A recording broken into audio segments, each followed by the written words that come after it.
ബീഹാറിലെ ഗയ ജില്ലയിൽ 26-കാരിയെ ആംബുലൻസിൽ കൂട്ടബലാത്സംഗത്തിനിരയാക്കി ഹോംഗാർഡ് റിക്രൂട്ട്മെന്റ് ടെസ്റ്റിനിടെ ബോധരഹിതയായ യുവതിയെ ആംബുലൻസിൽ കൊണ്ടുപോകുമ്പോഴായിരുന്നു ബലാത്സംഗം ചെയ്തത്. സംഭവത്തിൽ ആംബുലൻസ് ഡ്രൈവറും ടെക്നീഷ്യനും അറസ്റ്റിലായിട്ടുണ്ട്. സിബി ജോസഫ് ചേരുകയാണ്. സിബി, ഞെട്ടലുണ്ടാക്കുന്നതാണ്, ഗുരുതര സ്വഭാവത്തിലുള്ള സംഭവമാണ്. എന്താണ് ഇതുമായി ബന്ധപ്പെട്ട് ലഭിക്കുന്ന വിവരങ്ങൾ?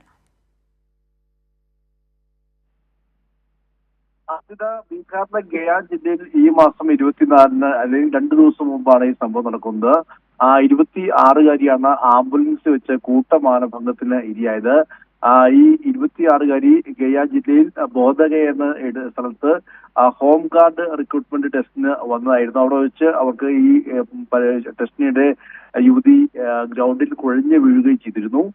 പിന്നീട് ബോധരഹിതയായ യുവതിയെ ആംബുലൻസിലാണ് ആശുപത്രിയിൽ എത്തിക്കാൻ ശ്രമിച്ചത്. ആ സമയത്ത് ആംബുലൻസ് കൊണ്ടുപോകും വഴിയാണ് ഈ ആംബുലൻസ് വെച്ച് കൂട്ടമാനഭംഗത്തിന് ഇരയായി എന്ന് ഇപ്പോൾ യുവതി മൊഴി നൽകിയിരിക്കുന്നത്. സംഭവത്തിൽ ആംബുലൻസ് ഡ്രൈവറെയും ടെക്നീഷ്യനെയും അറസ്റ്റ് ചെയ്തിട്ടുണ്ട്. വളരെ ഞെട്ടിക്കുന്ന ഒരു വാർത്ത തന്നെയാണ് ബീഹാറിൽ നിന്ന് വരുന്നത്. പട്ടാപ്പകലാണ് ഈ ഒരു സംഭവം നടക്കുന്നത്. ബീഹാറിലെ ഗയ ജില്ലയിലാണ് ഈ സംഭവം നടക്കുന്നത്. 2 പേർ തന്നെ കൂട്ടമാനഭംഗത്തിന് ഇരയാക്കി എന്നുള്ളതാണ് ഇപ്പോൾ യുവതിയുടെ മൊഴിയുള്ളത്. ഇത് വൈദ്യപരിശോധനയിൽ ഈ യുവതി ബലാത്സംഗത്തിന് ഇരയായി എന്ന് സ്ഥിരീകരിച്ചിട്ടുണ്ട്.